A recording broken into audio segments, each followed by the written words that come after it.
আসসালামু আলাইকুম। ফাজিল হজ হইতে পড়া হইতেছে। এক হাদিসে আছে, আল্লাহ তাআলা বলেন, আমার এই সকল বান্দাগণ এলোমেলো চুল লইয়া আমার দরবারে আসিয়াছে, আমার রহমতের আশা করে। অথবা বান্দাগণকে সম্বোধন করিয়া বলেন, যদি তোমাদের গুনাহ বালুকণা পরিমাণ হয় এবং আসমানের বৃষ্টির ফোঁটা পরিমাণও হয়, অথবা সমগ্র দুনিয়ার বৃক্ষ পরিমাণও হয়, তবু মাফ করিয়া দিয়াছি। যাও, তোমরা নিষ্পাপ হইয়া ঘরে ফিরিয়া যাও। কানাস। এক হাদিসে আছে, আল্লাহ তাআলা গর্ব করিয়া ফেরেশতাদেরকে বলেন, দেখো, আমি এই বান্দাদের নিকট আপন রসুল পাঠাইয়াছি, তারা সেই রাসূলের উপর ঈমান আনয়ন করিয়াছে। আমি তাহার উপর কিতাব নাজিল করিয়াছি, তাহারা উহার উপর ঈমান আনয়ন করিয়াছে। তোমরা সাক্ষী থাকো, আমি তাহাদের সকল গুনাহ মাফ করিয়া দিয়াছি।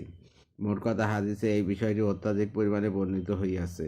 এই ধরনের হাদিসসমূহের কারণে কতেক ওলামা কেরাম বলিয়াছেন, হজের মাফই শুধু সগীরা গুনাহের সহিত সীমাবদ্ধ নয়, বরং উহা দ্বারা কবিরা গুনাহ মাফ হইয়া যায়। আল্লাহ তাআলা সম্ভব ক্ষমতার অধিকারী বাদশাহ।